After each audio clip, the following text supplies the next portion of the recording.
No matter who the Royals bring in as their assistant hitting coaches, I believe the philosophy has to change overall. I'll tell you to what next on Locked On Royals.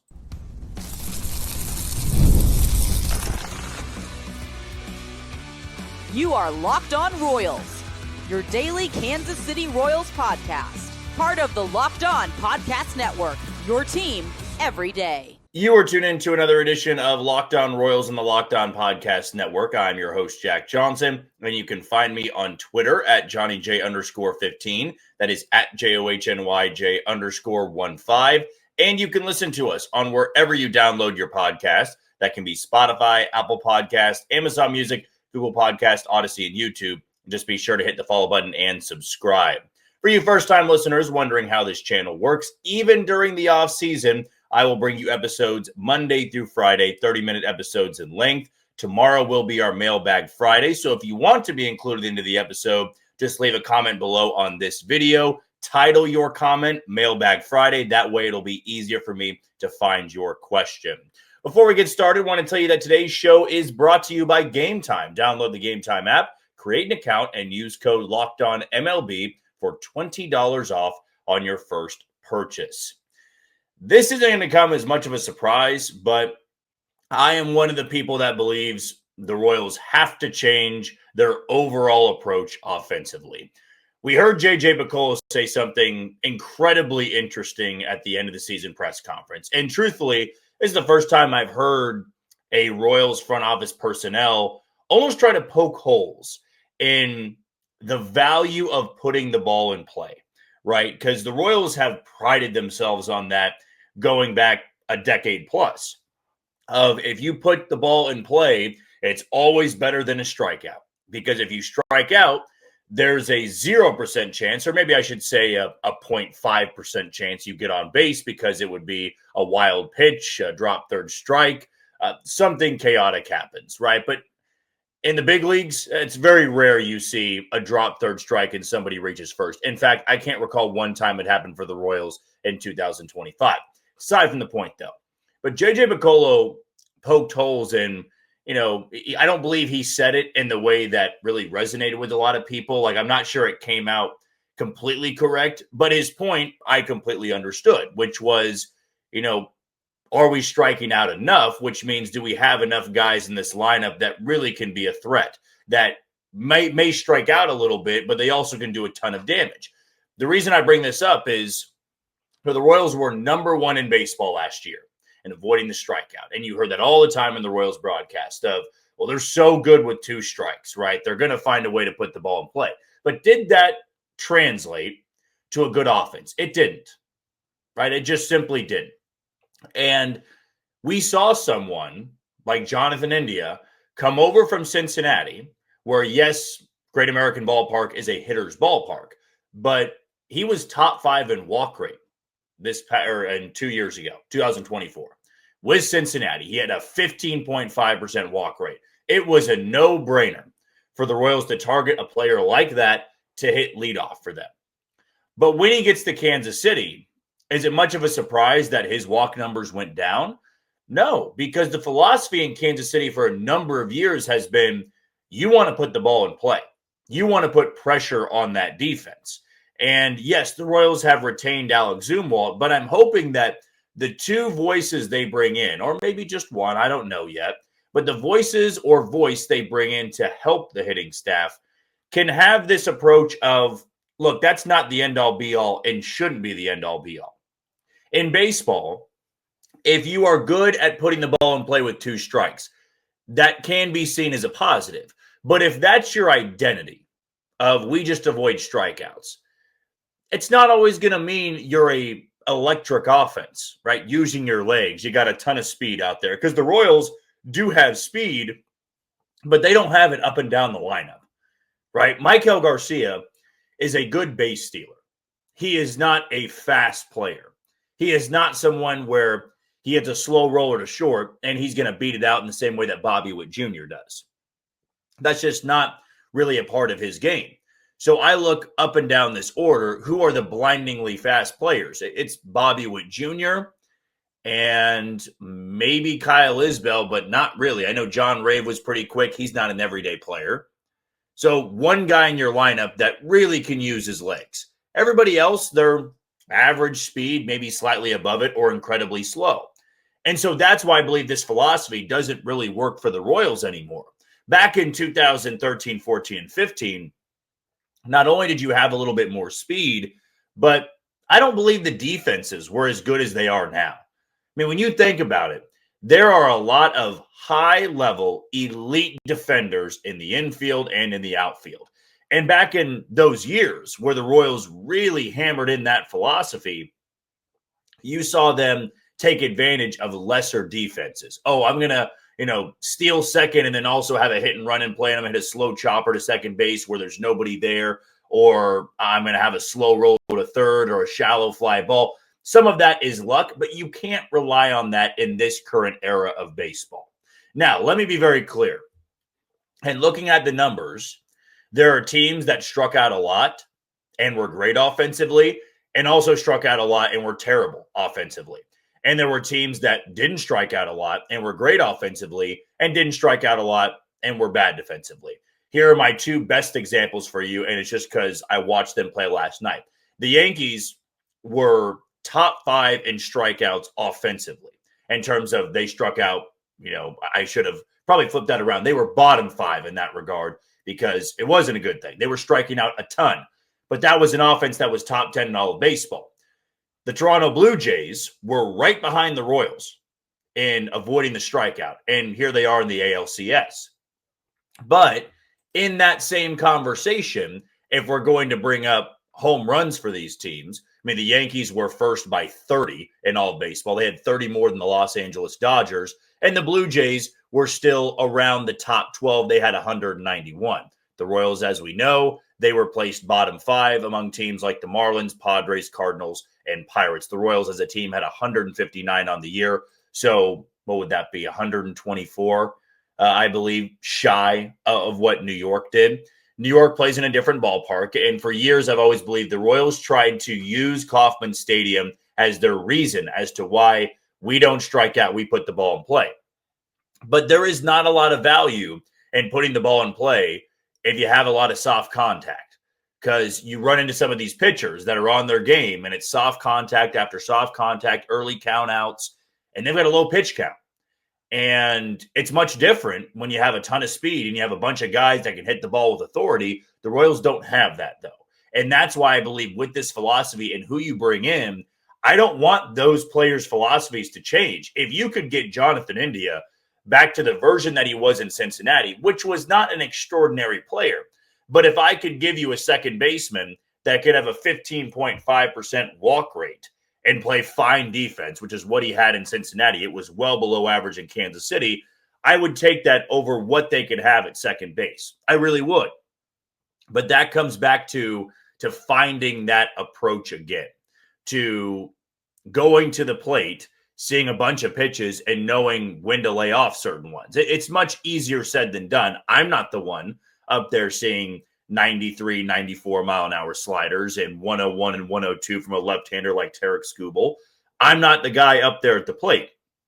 But it should not be a constant where the Royals bring in these on-base machines or just high OBP guys, and in 1 year, their philosophy changes.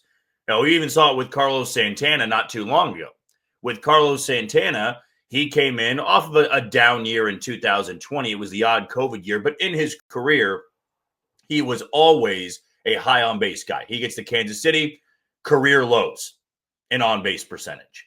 And so that's where I view some of these outside voices and want them to come to Kansas City so you can have this collective agreement of, yes, we don't want this team to strike out more than anybody in baseball. Because even though I just said you can't use the ballpark as an excuse, I don't want the Royals to be a big strikeout team in Kauffman Stadium, because they're not playing at Yankee Stadium. They're not playing at Great American Ballpark, where with those strikeouts, you're going to have 250 home runs. That's just not realistic. It's not the way they construct their roster.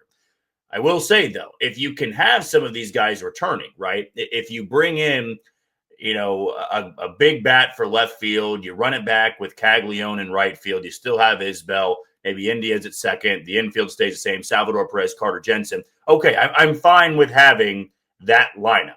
But maybe even with some of those younger hitters, there was this emphasis of don't strike out, right? No matter what, you go up there and you try to get a bat to a ball.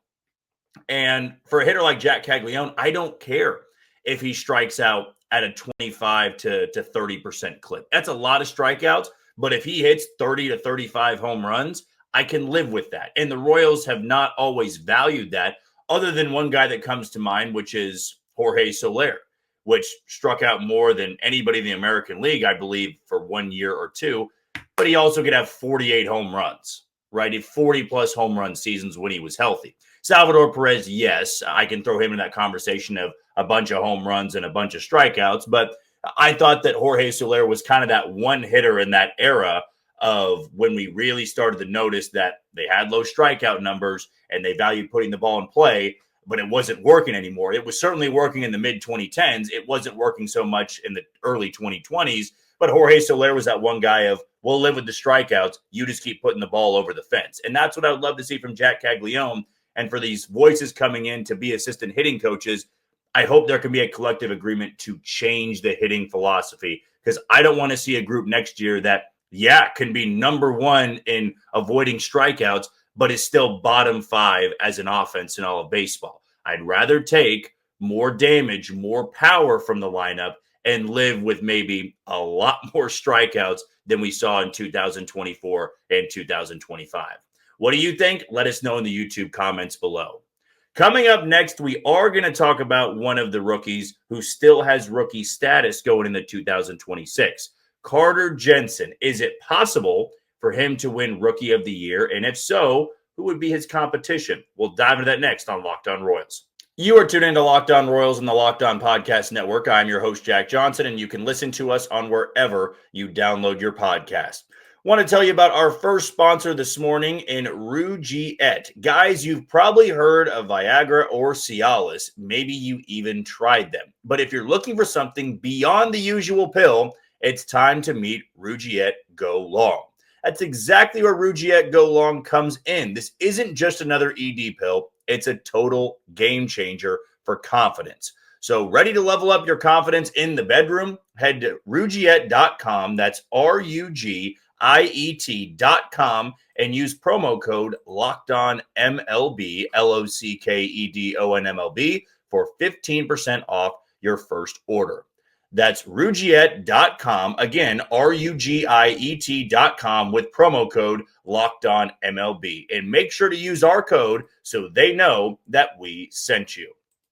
When we get into the early parts of the offseason, right, I'd be lying if I said all of these segments come so easy to me. I mean, we know it's now a dormant time for Royals baseball. We're watching postseason ball, but I know you're not tuning into my podcast to listen to me talk about other teams in the postseason. If there's a exciting game, right, there's game 5 between the Mariners and the Tigers. We just saw the Blue Jays eliminate the New York Yankees. From time to time throughout the week, we'll give you a little bit of an update, but we want to come up with our own Royals segments before we start talking about the actual rumors out there, the winter meetings, the Rule 5 draft. We're still more than a few months away. And even though there's not a lot going on in Royals baseball, we're still going to be bringing you episodes Monday through Friday.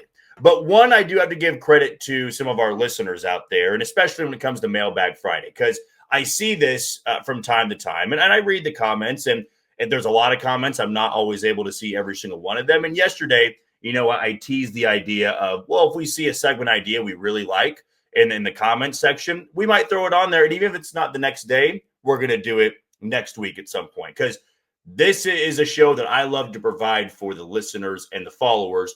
I don't always want to talk about stuff I want to talk about. I want to hear what you want to hear about. And so this is one of those segments where we had a few people ask about Carter Jensen, right? What's the likelihood of him winning Rookie of the Year next year? And first and foremost, I would say that he's not going to have top 5 odds. The reason being, he's not viewed as an everyday player just yet. I feel that he will get there. I feel that he's going to force the hand of the Royals of, you got to put him in the lineup every single day. I mean, what he showcased in September of 2025 should be in the Royals' mind all offseason, going into training camp, spring training, right? That should still be in their mind. And you should not go into surprise Arizona with this mindset of, well, we do have Salvador Perez, therefore Carter Jensen can't be the everyday catcher. I would say that's blasphemy. Salvador Perez can DH. Carter Jensen can DH. Carter Jensen can catch. And Salvi can be the DH. You can flip-flop both of them. I know that is a very likely scenario for this team, probably in May, June, and July, but there's a chance it could be that way in March. If you want to get the most out of Salvador Perez, you need to DH him a lot more than you did this past season. Now they have, in my opinion, a legitimate bat, a huge threat behind the plate, even more so than the fan favorite in Freddie Fermin was last year. Freddie was a great piece for San Diego. He was a great Royal in general.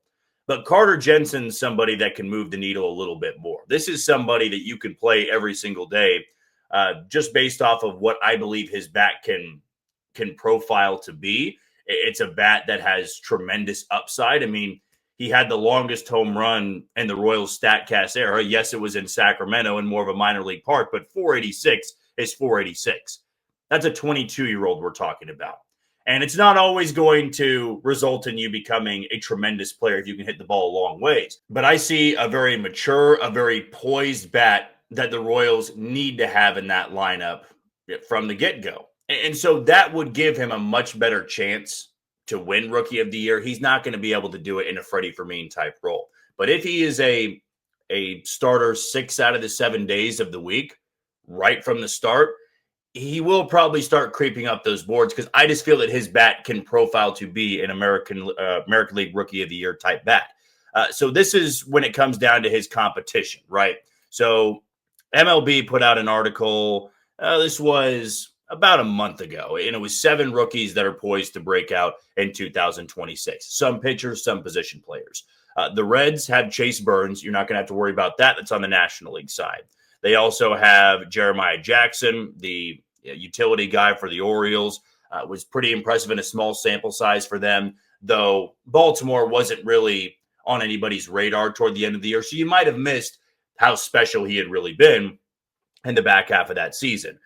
They also talk about Luke Keyshaw. Royals know all about him in Minnesota. He got that opportunity after the fire sale that Minnesota had, and I feel that he can be that guy in the Central that is more of a dark horse candidate like Carter Jensen, right? Keyshaw had more time up in the big leagues than Carter Jensen did. He burst onto the scene, was hitting over 400 for the first couple of weeks. He had an OPS plus of 131, so 31 points above league average in 44 career games. We're going to be knowing a lot about Luke Keyshaw moving forward in that Twins lineup because there's not many regular guys. There's not many stars in that Twins lineup anymore other than Byron Buxton. They bring up Jacob Marcy of the Marlins, who he played quite a bit in the second half. In fact, he debuted right after the trade deadline, but being a National League player, not going to worry about him too much. Nolan McLean, the pitcher for the Mets, he really burst onto the scene as well when the Mets were trying to scratch and claw to get back to the postseason. They have another AL Central player in Kyle Teal, somebody that if you've listened to us long enough, we loved him as a prospect, wanted the Royals to take him in that 2023 draft. They went with Blake Mitchell.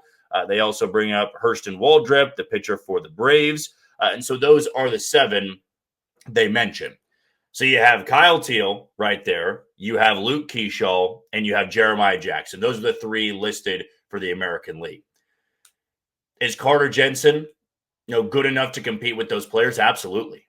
I mean, if those, and this is just one man's opinion, right? This can, not even bring up some of the other sleepers that other organizations are talking about, right? I'm sure there's a lot of baseball people out there that aren't as familiar with Carter Jensen, but we as Royals fans feel very confident that he can take that success from September, translate it to the regular season in March, April, May, and June. And if that can happen, right, you are talking about a lineup that can make a tremendous jump forward. We saw a lineup play in the first half with 3 above average bats. And then when they acquired Adam Frazier and Mike Yastrzemski and Randall Grichuk, I mean, it doubled. They went from 3 above average bats at the time. Of course, Randall Grichuk didn't live up to it. Yastrzemski and Adam Frazier did. But you have 5 to 6 above average bats in the lineup. It's obviously going to increase your production. And so for the Royals, if you're counting on Vinny Pasquantino, Michael Garcia, Bobby Witt Jr., Salvador Perez, there's 4. And you were to add Carter Jensen, there's 5. And we haven't even talked about who they could add in through free agency or through trade. I didn't even talk about Jack Caglione. Jack Caglione could be a rookie of the year, dark horse. Although, can you really call somebody that, moved so quickly through the minor league ranks, had his chance in June of last year after being drafted 1 year earlier, a dark horse candidate? Can we really do that? I would push back on it. I mean, he's on people's radar, but he's going to need to bounce back in a big way. Whereas Carter Jensen, he's trying to elevate his game from what he was already able to do in September. Defensively, I like how he can be maybe a bit of an upgrade over what Salvi's given you the last 2 years. The metrics weren't all phenomenal. He's got an incredibly strong arm. I believe he can be better framing pitches than Salvador Perez is. And then you bring up, like they do with Kyle Teal, the offensive value for a catcher, right? Catcher is a tough enough position as is. If you can get a good bat and a good defender behind the plate, you have tremendous value for that lineup. And so for Carter Jensen, if he continues to exceed behind the plate and he can continue to take his game to the next level offensively, that's where you're going to get a ton of votes and be on everybody's radar, because there just aren't many catchers in this game. I know Cal Raleigh's the top of the top in that regard of being a 50 to 60 home run bat and then one of, if not the best defensive catcher behind the plate. You're going to be on everybody's radar. And so for Carter Jensen, if he leapfrogs Kyle Teal, now you really got that confidence of maybe he can win Rookie of the Year. And the Royals can get some benefits with him winning Rookie of the Year. Do you believe it's possible that Carter Jensen can win that honor? Let us know in the YouTube comments below. To wrap up our show, let's talk about the American League Central going into 2026. Who is the best team? Who will be the betting favorite? Because even though Detroit dominated and is still alive in the postseason, in the end, it was Cleveland that won it all. So who do I feel is the best? I'll tell you next on Locked On Royals. You are tuned into Locked On Royals and the Locked On Podcast Network. I'm your host, Jack Johnson, and you can follow me on Twitter at JohnnyJ_15.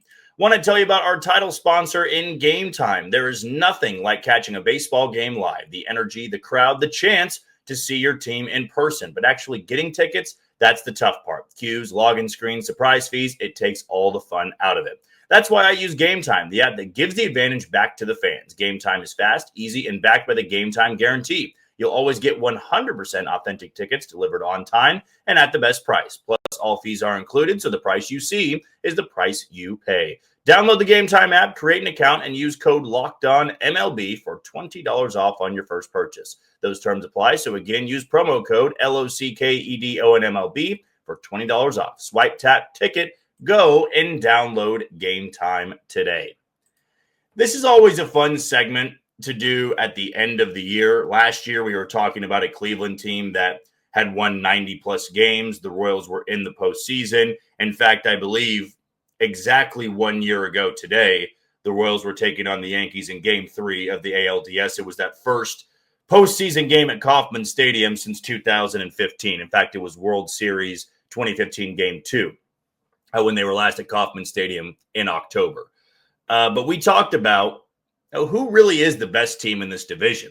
Because what was odd about last year was Cleveland won that division not comfortably. They had to hold off the Royals in September. It was tied at the end of August. Then the Royals lost 7 in a row. Cleveland regained that lead. Then you had to worry about Detroit. And Cleveland just didn't look like a team that was poised to dominate that division from start to finish in 2025. We made our picks in spring training. Even though I am a Royals podcast, I didn't pick the Royals. I picked the Tigers and felt dang good about that for 95% of the season. I really did. I got some criticism in our comments of how could you pick the Tigers, right? How can you not pick the Royals? And going into 2026, I'm not going to pick the Royals to win the division. I don't have them as the best team in the Central. Who knows? Maybe they surprise everybody and make a ton of splashes in free agency, make a couple of big trades, and then without question, they would be the best team in the American League Central.